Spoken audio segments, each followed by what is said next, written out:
네, 잠깐 기도하고 시작을 하겠습니다. 편안한 자세를 취하시는 거예요. 근데 바른 자세. 그리고 조용히 눈을 감으십니다.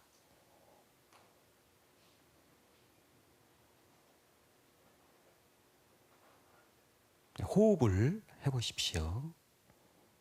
천천히, 부드럽게, 여유롭게 숨을 내쉬시고 들이쉬는 거를 일정하게 해보세요. 들이쉴 때는 가득 이제 담는 거죠. 들숨이라 그러죠. 내쉬실 때는 들이신 그 숨을 바깥으로 다 내보내는 겁니다. 그래서 우리는 숨을 깊게 쉰다고 하죠. 하품을 하는 것이 아니고요. 한숨을 쉬는 것이 아니고 숨을 깊게 쉬는 겁니다. 그러니까 들이신 숨을 바깥으로 다 내보내서 일정하게 하는 겁니다.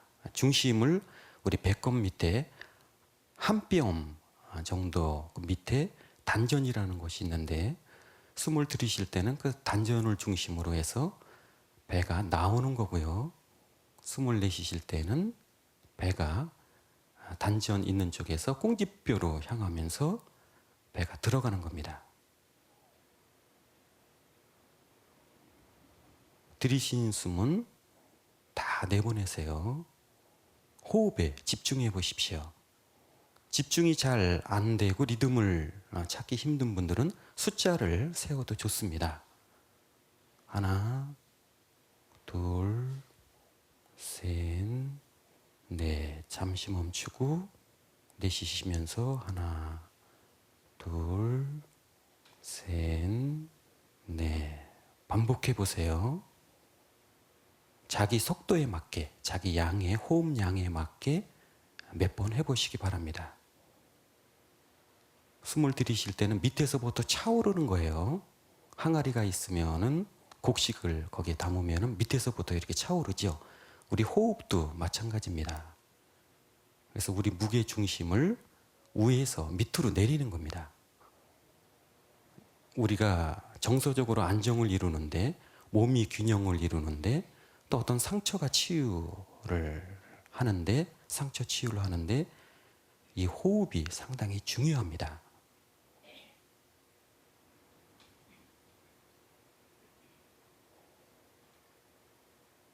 몇 번 반복을 해보세요. 편안한 것이 제일 좋습니다. 긴장을 푸는 거예요. 우리가 상상 속으로 내가 지금 여기에서는 의자에 앉아 있지만은 아름다운 장소에 있는 그러한 기억을 떠올려도 되고요. 상상으로 그곳에 가 있어도 됩니다. 아름다운 자연 속이나 자연 가운데서 내가 경험했던 것 중에 가장 그 인상에 남는 마음 깊이 새겨져 있는 그런 장소를 가셔도 돼요. 그래서 그 장소에 가셔서 여러 가지 소리들, 보는 것들, 촉감들, 후각들, 냄새 맡는 것들, 이런 것들을 감각기관을 동원을 하셔서 머무르시기 바랍니다. 그 기분에 젖어보세요. 호흡은 일정하게 계속 하시면서요. 내가 그 아름다운 장소에 있다 상상을 하시는 겁니다. 그걸 누려보십시오. 즐겨보십시오.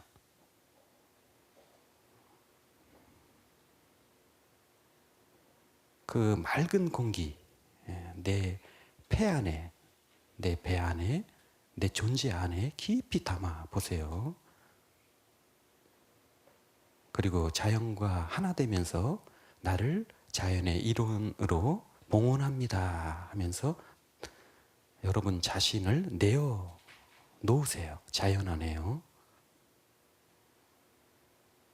온전히 자연 속에 소속이 되어 보십시오.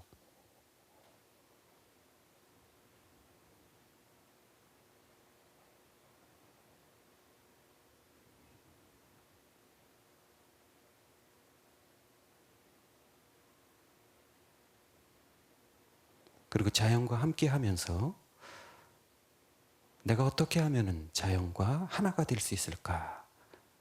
한번 질문해 보십시오. 그리고 또 내가 원하는 것이 뭔가, 내가 진짜로 원하는 것이 뭔가를 한번 자기 자신에게 질문해 보십시오. 자문해 보세요. 이 순간 나는 무엇을 원하는지 질문해 보시기 바랍니다. 무엇을 하고 싶은지, 내가 원하는 것이 뭔지, 내 욕구가 뭔지, 내 열망이 뭔지, 내 목표가 뭔지, 내가 가치 있게 생각하는 것이 뭔지를 잠깐 질문해 보십시오. 내가 어떻게 되고 싶은지도 질문해 보십시오.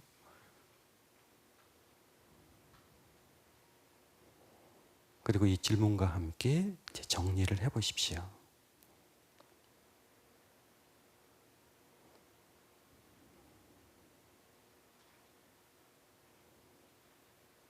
그리고 그 자연 속에 있는 아름다운 장소에서 이제 이 장소로 되돌아오십시오. 그리고 여기에 현재에 몰입해 보십시오. 이 순간이 마지막 순간이다 생각을 하시고 정성을 기울이고 힘을 기울이고 마음을 다해 보십시오.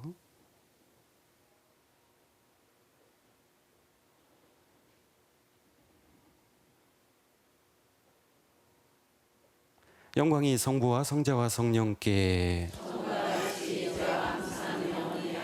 성부와 성자와 성령의 이름으로. 참 예수님. 네, 오늘 주제가 아까 수녀님이 말씀을 하셨는데 뭐라고 그랬죠? 우울증. 그 다음에요? 네, 우울증 기쁨으로 바꾸기입니다. 짧은 시간이지만은 여러분들하고 가장 중요한 심각한 문제를 이제 다루게 돼요. 우울증 그러면은 뭘까?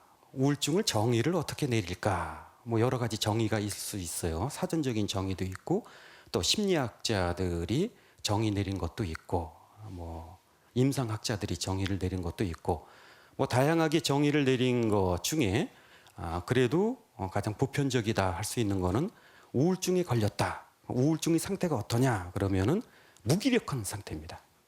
의기소침한 상태예요. 기력이 쇠한 상태입니다. 그래서 저 밑에 떨어져 있는 상태입니다. 떨어져 있어요. 용기가 없습니다. 다시 일어설 용기가 없는. 그래서 이제 그렇게 사전적인 정의로 하고 심리학자들이 정의를 할 때에는 우울증에 걸리는 환자들을 어떻게 얘기를 하는가? 여러분들 주변에서 우울증 환자 보십니까? 여러분들 때때로 우울하죠? 우울한 감정이 들지요? 우울한 감정이 드는 거는 정상적인 거예요. 근데 이것이 병리적인 거로 된다 그러면은 병리적인 현상으로 나타날 때는 우울증이라고 합니다. 그냥 두면은 큰일이 나는 거예요. 그래서 심리학자들이 얘기를 할 때 우울증 환자들은 여러 가지 특성 중에 공통적인 특성이 있는데 그게 기쁨을 모르는 사람들, 기쁨을 모르면서 살아가는 사람들, 기쁨이 빼앗긴 상태라고 이렇게 이야기를 해요. 우리가 투쟁을 한다라는 거는 이제 갈등 상황이 있다 그러면은 이기고 지고 하는 이러한 과정, 중간 과정에 있는 겁니다. 근데 우울증에 걸렸다 그러면은 백기를 드는 거예요. 나 졌습니다라고. 상당히 그 위험한 그런 요소를 우울증이 갖고 있죠.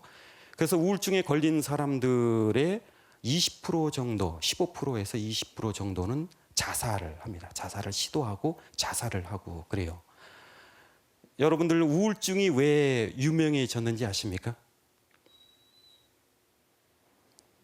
우울증이요? 예, 맞았습니다. 연예인들의 자살입니다. 연예인들의 자살이요. 뭐 최진실이라든지 이은주라든지 뭐 가수나 영화 배우 유명인들이 자살을 이제 했습니다. 그때서부터 이제 우울증이 심각한 거로 이제 이 대중들에게 어필을 하기 시작을 했습니다. 제가 예전에 미국에서 공부를 할 때 우울증에 대해서 이제 고통스러운 감정 중에 하나인 우울증 이거에 대해서 공부를 할 때 미국에서 통계 10몇 년 전인데 2010년도가 되면은 미국 사람들 중에요 7명 중에 1명은 우울증으로 고통을 받고 있다, 받을 거다라고 이렇게 통계를 이제 냈어요. 근데 2010년도를 보니까 미국 사람들이 5명 중에 1명은 우울증으로 고통을 받고 있어요. 우리나라는 어떨까요? 비슷합니다. 비슷해요. 미국보다 좀 심해요. 미국보다 좀 심합니다. 그리고 주부들은 더 심해요. 주부들은 한국인들 주부들을 대상으로 조사를 했습니다. 조사를 했는데 몇 프로가 될 것 같아요? 주부 우울증이요? 여러분들을 생각하면 어떨 것 같아요? 여러분들은 뭐 이렇게 봉사하시고 건강하게 사시는 사람들만 뽑혀서 오셨죠? 그렇게 치고요, 하여간요. 몇 프로 정도 될 거라고 이제 생각을 하는 것보다 더 심각합니다.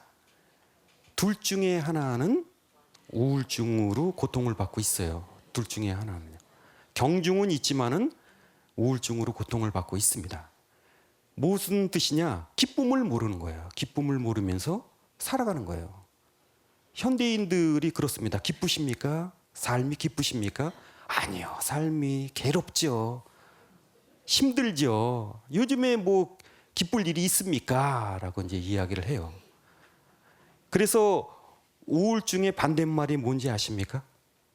우울증의 반대말이요?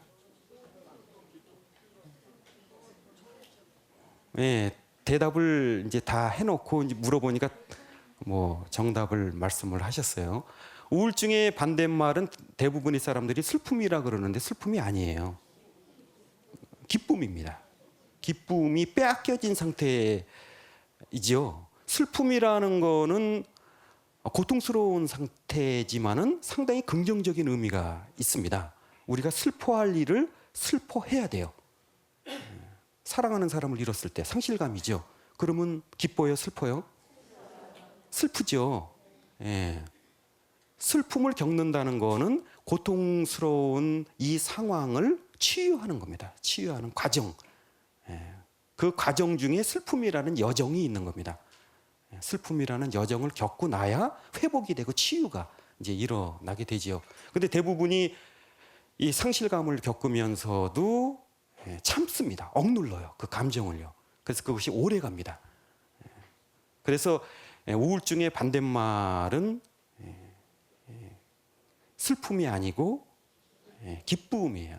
기쁨이 없는 상태. 근데 현대인들을 이렇게 보면은 왜 그러면은 우리가 현대인들이잖아요. 현대를 살아가고 있는 사람들입니다. 우울증이 왜 올까? 여러 가지 원인들이 있어요. 왜 그렇게 무기력하고 힘이 빠진 상태로 있고 용기가 없고 결핍된 상태로 살고 그렇게 저하된 상태로 살까? 여러 가지 이제 원인들이 있죠. 그 원인들을 이제 찾아가 보아요. 원인들을 찾아가다가 보면은 답이 있습니다. 그래서 이번 시간에는 우울증 정의 간단하게 말씀을 드렸고 원인을 찾아가는 걸로 이제 시간을 하고 다음 시간에는 우울증을 그러면은 어떻게 치유할 건가를 이제 시간이 되는 대로 살펴보면 좋겠습니다. 우울증의 여러 가지 원인들이 있는데 이 현대 사회의 사조 때문에 그렇습니다. 사조. 무슨 사조냐? 여러 가지 사조가 있는데 우울증을 유발하는 이 사조는 뭐냐면 소비주의입니다. 소비주의예요. 소비주의는 뭐냐? 우리가 갖고 있는 원하는 것이 있어요. 욕구들이 있습니다. 그건 본능이에요. 본능적인 건데. 이 본능적인 거를 이 소비주의에서는 물건을 사면은 해소된다고 합니다. 물건을 사면은 내가 원하는 것이 채워진다고 해요. 내 욕구가 채워진다고 우리에게 얘기를 합니다. 그러니까 물건을 만들어내는 거예요. 사람들이 원하는 거를 알아서 기업에서는 공장에서는 만들어냅니다. 그리고 날 사가세요라고 그래요. 날 사가시면은 당신이 원하는 것이 채워질 거예요라고 그럽니다. 여러분들 원하니까 내가 필요한 것이 채워지니까 사지 그렇지 않으면 사겠어요? 시장 가면은 백화점 가면 뭘 사요? 원하는 거를 사는 거예요. 원하는. 근데 우리가 원하는 거는 물건으로 물건을 사서 채워지는 것이 있고 물건으로는 채워지지 아무리 많이 쌓아놔도 채워지지 않는 것들이 있습니다. 근데 소비주의에는 날 사면은 다 채워진다고 우리에게 그래요. 그래서 명동 같은 데 이렇게 다녀보세요. 요즘에 명동에는 일본 사람들, 중국 사람들 많이 이렇게 다니잖아요. 여기가 중국인지 상하이인지 도쿄인지 모를 정도로 외국 사람들이 많아요. 그래서 그 종업원들이 나와갖고 이렇게 홍보를 하는데 한국말 하는 사람 별로 없어요. 중국말이나 일본말로 해요. 막 그럼 무슨 말인지는 못 알아듣겠지만은 영어는 좀 알아들을 수 있어도 중국말, 일본어는 못 알아들으니까요. 분명히 뭐 저거 물건 사라는 거겠다. 필요한 거를 채워주겠다라는 거. 그러니까 호객행위를 하는 거죠. 사세요, 사세요. 나를 사시면은 당신은 행복할 거예요, 기쁠 거예요라고 이제 우리에게 그렇게 손짓을 합니다. 여러분들 스마트폰 있죠? 스마트폰 하루에도 문자 많이 오죠? 많이 옵니다. 사라 그래요. 뭐가 있다고 싸게 드릴 테니까 잘해 드릴 테니까 오세요. 가끔 여기 이렇게 떠요. 뭘 뜨냐? 외로우시죠? 저 혼자 있어요. 예전에는 많이 떴는데 이제 늙으니까 뜨지도 않아요. 욕구가 있어요. 외로우면 사람을 접촉해갖고 따뜻함을 원하는 거 아니에요. 그러니까 외롭죠? 외로우시죠? 나를 선택해 주세요. 그러면 당신의 욕구가 채워질 거예요. 라고 하는 겁니다. 근데 물건을 사면은 순간적인 어떤 쾌감이 있어요. 쾌감이 있습니다. 그래서 이제 그게 뭐 행동으로 이제 옮기게 하는 자극제가 되죠. 삽니다. 사요. 근데 사고 나서 조금 있다 보면은 오빠가 전에 산 거는 흔 것이니까요. 그걸로는 만족을 못 해요. 새 거 나왔어요. 저를 선택해 주세요라고 그럽니다. 새 거를 사면은 스마트하다 그래요. 우리에게요. 그리고 헝 거를 갖고 있는 사람은 스투피드하다 그래요. 멍청이. 당신은 멍청이에요. 아니 예전에 네가 그거를 사면은 스마트하다고 해서 샀는데 갑자기 나를 멍청이라 그랬냐? 그러면 뭐라 그랬냐면 속았죠라 그러면 속으면서 살고 있어요. 속으면서 소비주의에 있습니다. 물건으로 다 욕구가 채워진다라는 환상을 심어주는 거예요. 그러니까 더 많이, 더 고급스럽게, 더 명품, 중독증이 걸린 거예요. 쇼핑 중독증. 현대인들이 쇼핑 중독증이 있어요. 우리나라 사람들은 얼마나 빠른지 몰라요. 옆에 친구가 갖고 있으면은 그건 뭐야 하면서 다음 날 또 삽니다. 사요. 이런 소비주의가 우리를 깊은 욕구를 막아버립니다. 내가 진짜 원하는 그거를 살펴봐야 되는데 살펴보려면 가짜를 알아야 됩니다. 정체를 알아야 돼요. 근데 이 가짜를 식별하는 이런 과정들은 그렇게 쉬운 것이 아닙니다. 나 자신이 갖고 있는 익숙했던 패턴들을 버려야 돼요. 진실한 자기 모습을 찾아가는 것은 쉬운 것이 아닙니다. 고통스러운 여정이에요.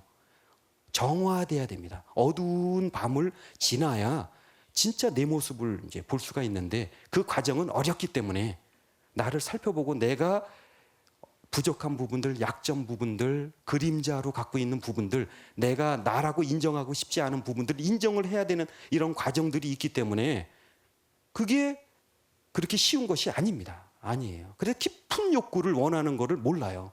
그러니까 상술에 속아 넘어가는 거예요.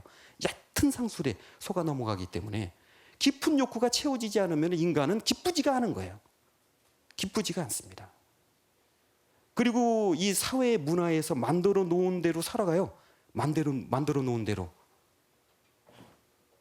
많이 사면은 행복할 거라고. 이 경쟁주의 사회, 소비주의와 함께 또 대두되는 게 경쟁주의 사회입니다. 많다 보니까 자리는 하나인데 자리는 소수인데 많다. 그러니까 많은 사람들이 경쟁을 해야 되다 보니까 긴장을 하면서 살아갑니다. 긴장을 하면서 살아가야 돼요. 이겨야 됩니다. 이겨야 돼요. 그러다 보니까 옆에 사람들이 따뜻한 동료가 아니고 저 사람은 없어져야 되는 존재가 되는 거예요. 이게 유치원 때부터 시작이 되는 겁니다. 유치원 때부터 긴장을 하면서 대인관계 안에서 긴장을 하면서 살아가게 됩니다. 그러다 보니까 스트레스가 많은 거예요. 스트레스가 많습니다. 스트레스가 만연한 이 사회에 우울증 환자들을 양산하고 있습니다. 양산하고 있어요. 어렸을 때부터 몰아붙입니다. 몰아붙여요. 그래야 경쟁에서 이깁니다. 좋은 대학교 들어가고 좋은 직장을 잡고 좋은 배우자 만나서 삶을 살아가는 거. 그러려면 경쟁에서 이겨야 됩니다. 이겨야 돼요. 훌륭한 사람이 되기 위해서는 이겨야 됩니다. 그러니까 사람들이 경직이 되는 거예요. 따뜻함이 없고. 그래서 예전에 그 요한 바오로 2세가 계실 때에 전 교황님이죠. 요한 바오로 2세가 계실 때 바티칸에서 우울증 환자와 우울증 환자 가족들을 위한 세미나를 3일 동안 이제 개최를 했어요. 상당히 오래됐죠. 그때도 이제 교회에서는 눈을 뜨기 시작했습니다. 이 우울증이 전 세계적인 병이다. 저도 살펴보니까 우울증은 무슨 병이냐? 전염병이에요. 옮습니다. 옮아요. 옛날에 뭐 독감, 유행성 독감 있죠? 사스인가 뭔가 이렇게 왔잖아요. 이렇게 퍼지잖아요. 그래서 온 세계가 난리를 쳤잖아요. 조류 독감이라든지 뭐 그 어떤 새들로부터 옮는다든지 짐승으로부터 옮는다든지 뭐 그런, 그래서 그냥 세계가 놀랬잖아요. 그것보다도 더 위험한 게 우울증입니다. 우울증이에요. 우울증이라는 거는 어떻게 오냐? 독감처럼 그냥 팍 사로잡느냐? 한꺼번에 와갖고 막 쓰러뜨리느냐? 그게 아니고 어떻게 오냐 하면은 서서히 옵니다. 어떻게 온다고요? 맞았습니다. 서서히. 여러분들 집에 보면은 이제 장마철에 어떤 그 장소에 어떤 곳에 그 곰팡이 쓸죠. 곰팡이 씁니다. 그러면은 곰팡이가 서서히 쓸어요. 딱 보면은 곰팡이가 있네. 모르는 사이에 곰팡이가 이렇게 씁니다. 곰팡이가 쓸어요. 우울증도 마찬가지입니다. 우울증도 마찬가지예요. 서서히 사로잡습니다. 그래서 우울증은 뭐라 그러냐면은 학자들이 안개가 꼈는데 짙은 안개가 껴서 나를 이렇게 둘러싸고 있는 것 같은 그런 상태라고 해요. 한치 앞을 내다볼 수 없는 답답한 상황이라고 이제 얘기를 해요. 안개가 끼면은 앞이 안 보이니까 답답하잖아요. 축축하잖아요. 기분이 나쁘잖아요. 그런 것처럼 나를 그렇게 감쌉니다. 감싸요. 이것들이 이제 서서히 물기가 곰팡이가 돼갖고 나를, 건강한 부분들을 잡아먹기 시작을 합니다. 그래서 부러져요. 나중에 강철 같은 경우에 녹이 쓴다 그러잖아요. 그러면 녹 때문에 두동강이 나요.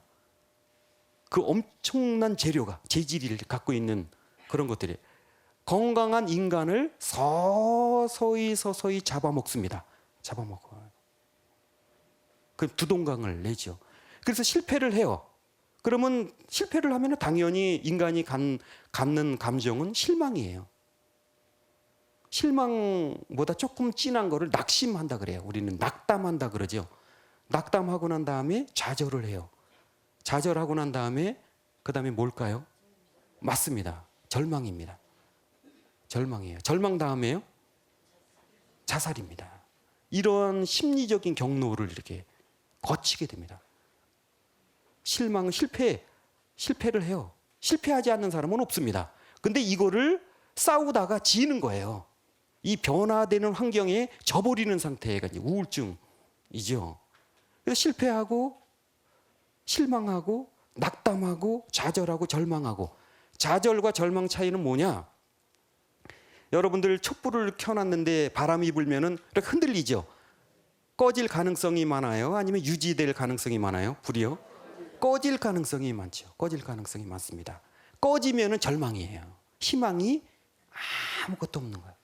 살 희망이 없는 겁니다. 모든 게 고통스럽습니다. 고통스러워요. 그러니까 고통스러우니까 나를 기쁘게 해주는 것이 뭐 어디 있나를 찾아다니는 거예요.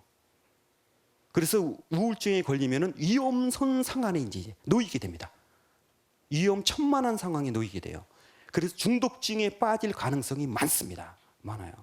이렇게 기쁨이 없는데 나에게 기쁨을 줄 수 있는 거 이 세상에 그렇게 없어 하면서 두리번 거리죠.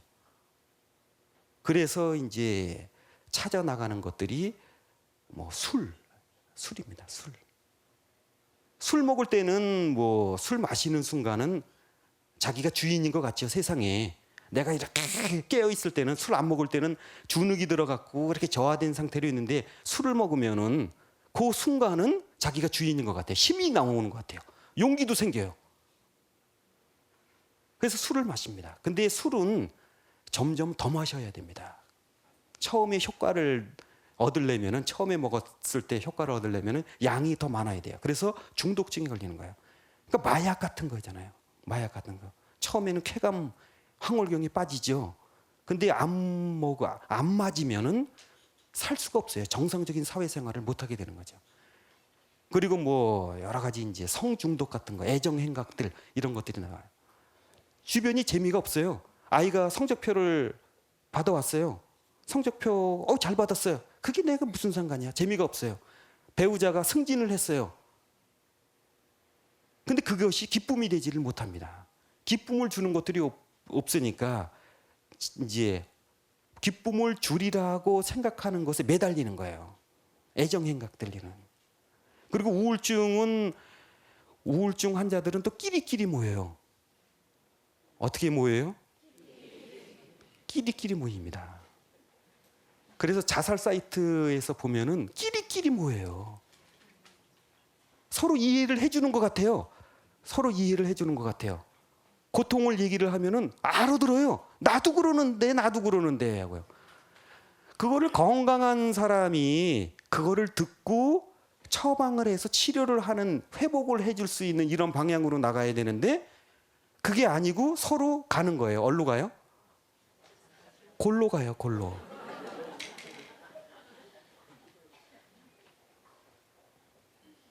그러니까 선택을 했는데 그 선택들이 잘못될 경우가 많다는 겁니다. 많다는 거예요. 그래서 프로이드는 뭐라 그러냐, 우울증을 뭐라 그러냐 하면은 파괴의 전주곡이라고 했어요. 파괴의 전주곡. 가정도 파괴가 됩니다. 파괴가 돼요. 내가 아는 분, 그 우울증을 상담했던 사람 중에 한 사람이 교수였어요. 교수. 이름은 얘기할 수가 없고요. 뭐 상태만 얘기를 하죠. 교수였는데 이분이 뭐 잘 나가는 교수면 우리나라의 레벨로 이렇게 하이 레벨이지 않습니까? 예.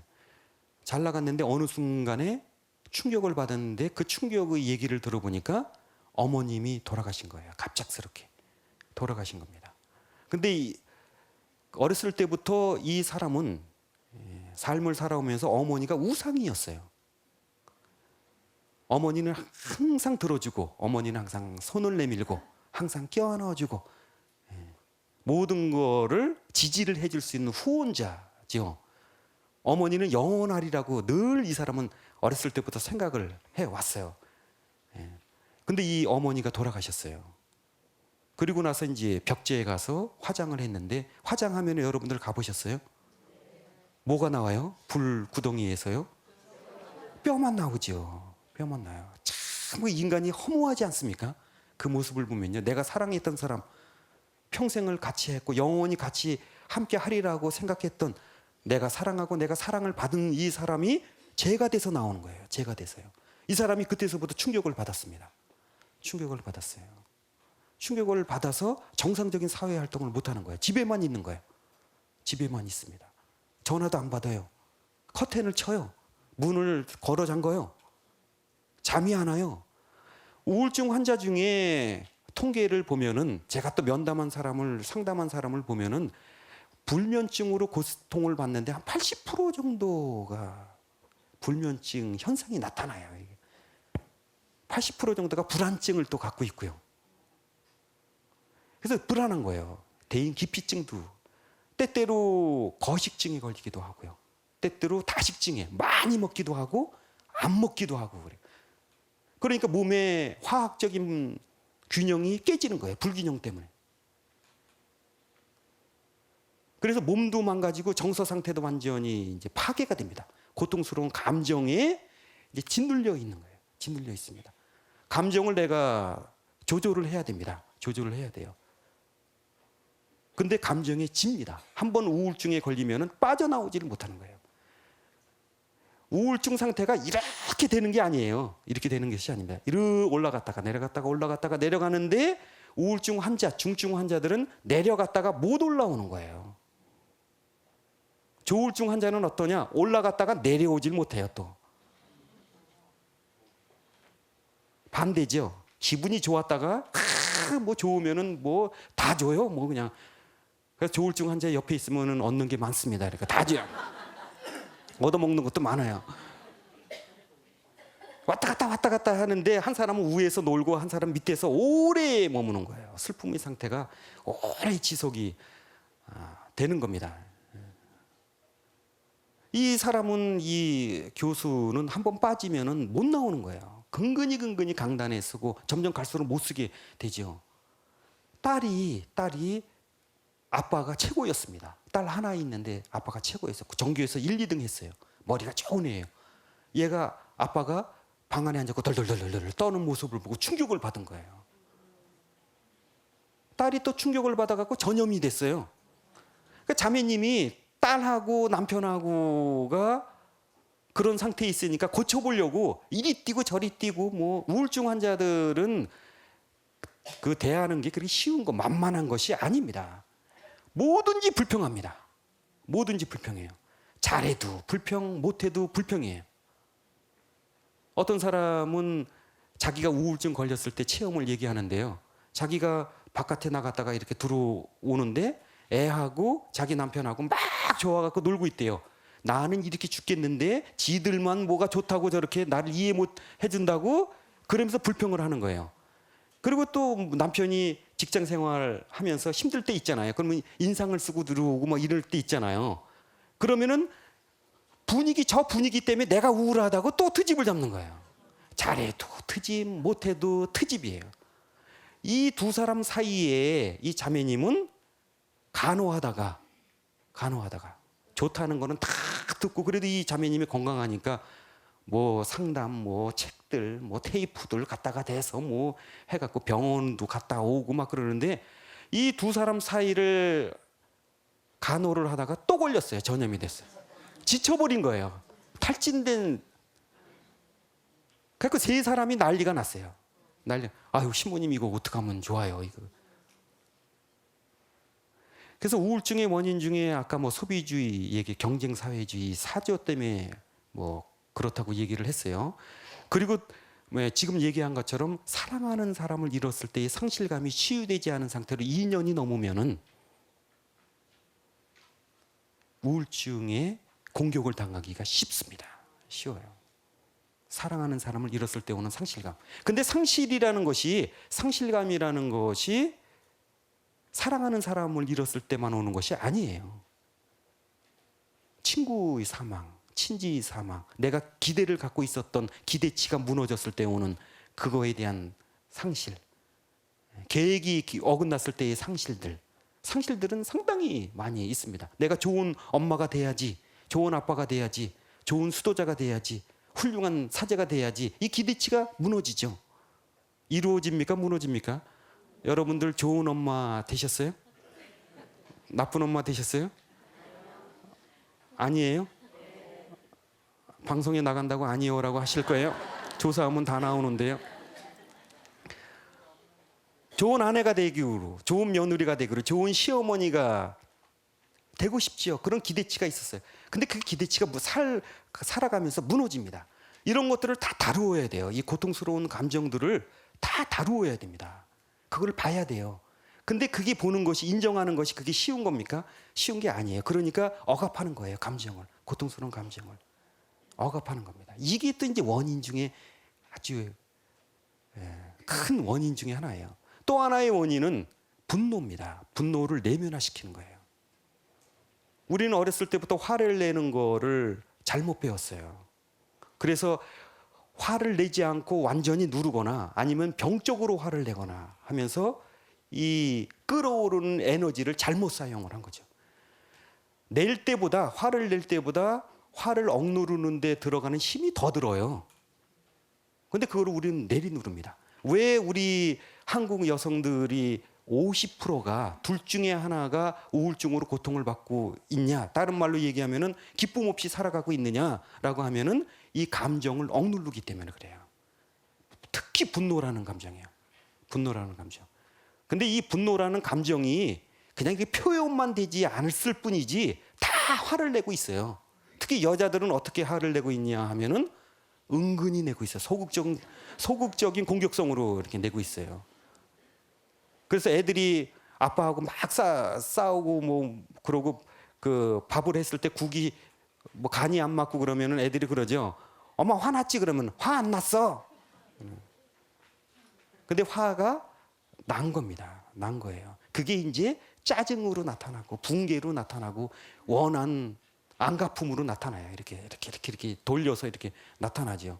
그래서 우리 그 TV 그 극 중에 전설의 고향을 보면은 화를 내면화 시켜 갖고 이 지상에서 못 풀고 떠돌아다니면서 푸는 거를 그거를 이제 그 전설의 고향이라는 거. 우리 한국 사람들이 여성들이 화를 그 억울하게 당한 희생자들이 가해자와 어떻게 대하느냐 그 모습을 적나라하게 보여주는 거예요. 적나라하게 보여줍니다. 거기 안에는 전설의 고향의 모든 사연 안에는 분노가 있어요. 원한 맺힌 사연이 있어요. 그걸 한을 푸는 거예요.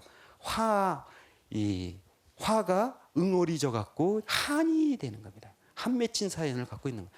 그러다 보니까 아픕니다. 아파요.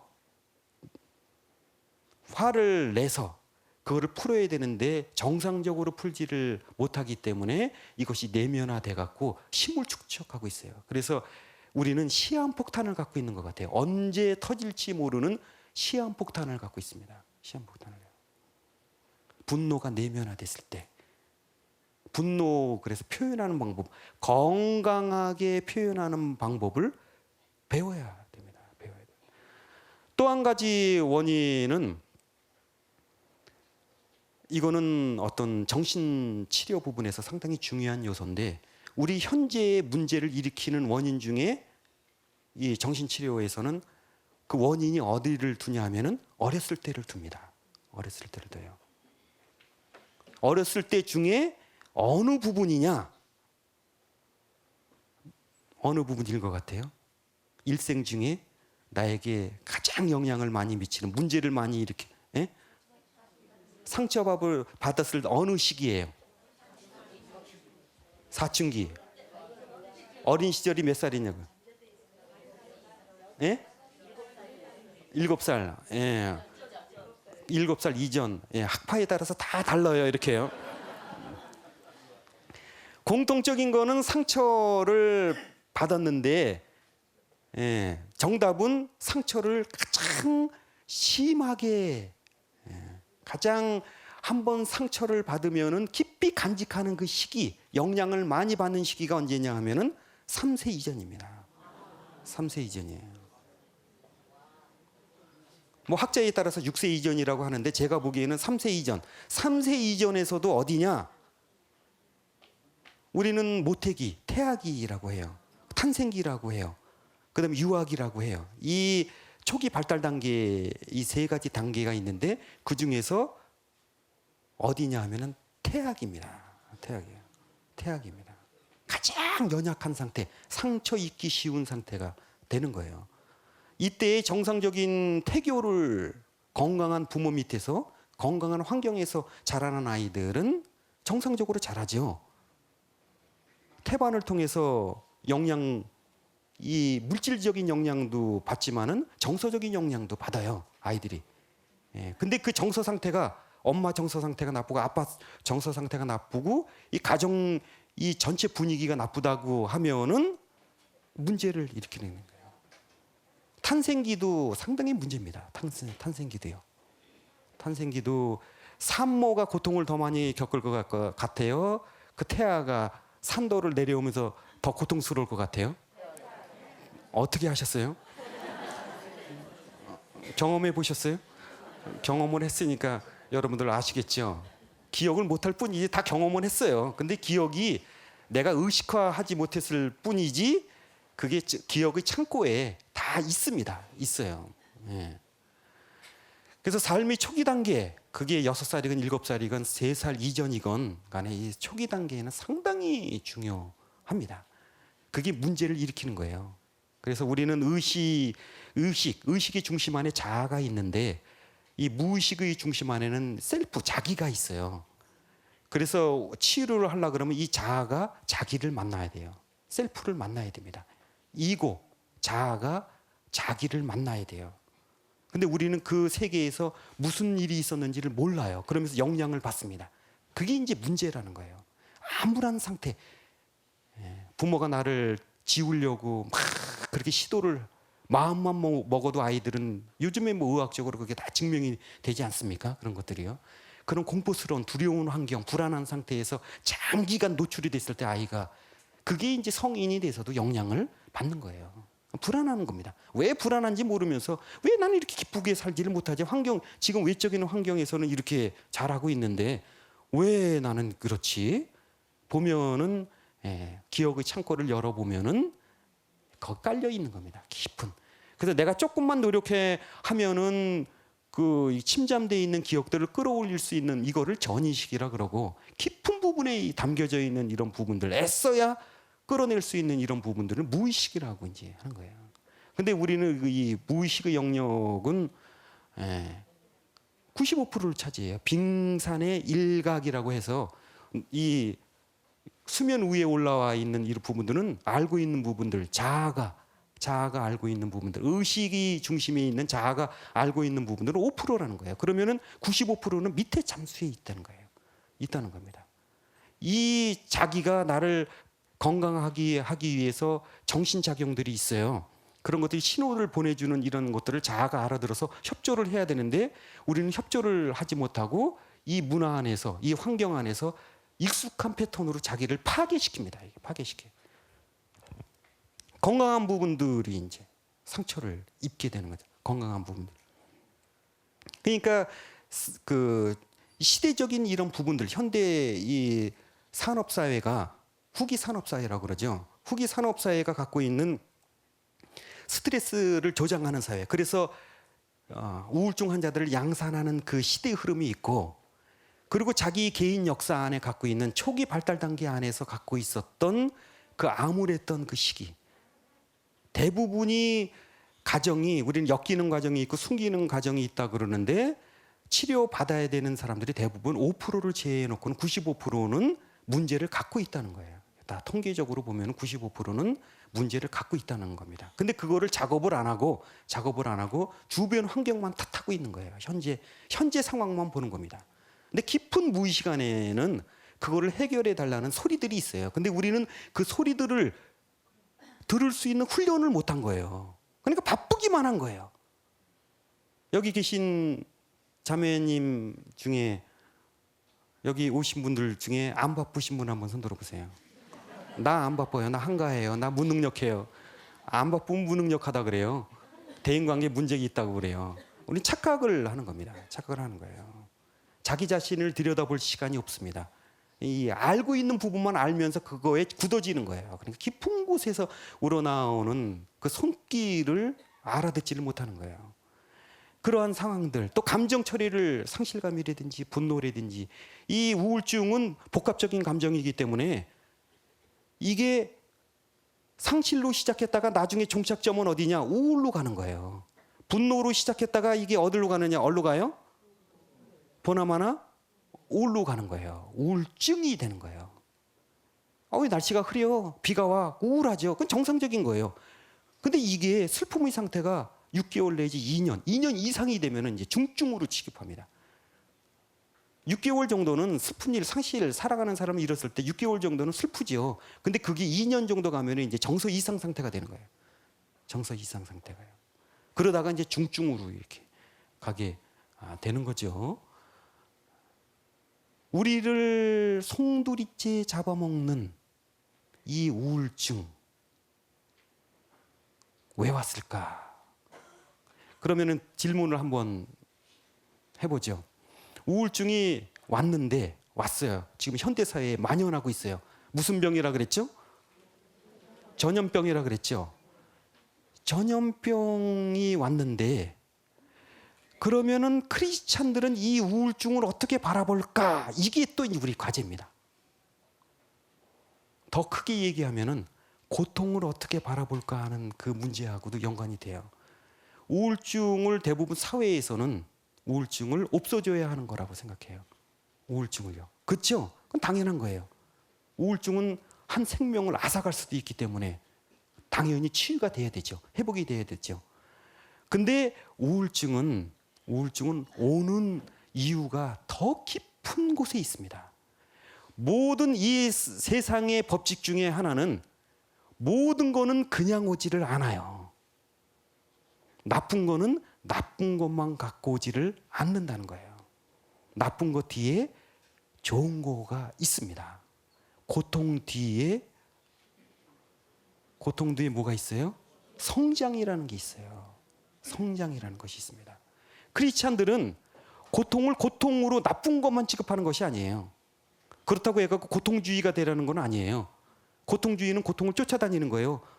나는 고통을 그렇게 고통을 받고 살아가는 거, 그게 내 운명이 이런 거가 아닙니다. 아닌 거예요.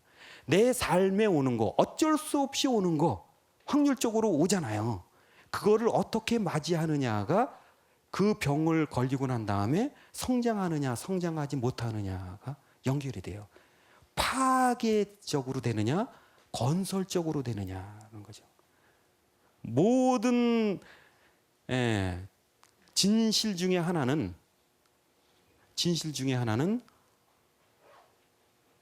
고통은 모든 사람이 당한다는 거예요. 또 진실 중에 하나는 고통 없이 성장하는 사람은 없다는 거예요. 그래서 이 치유 부분에 대해서 다음 시간에 여러분들하고 조금 더 이렇게 진도를 나가죠. 영광송으로 끝내겠습니다. 영광이 성부와 성자와 성령께, 성부와 성자와 성령의 이름으로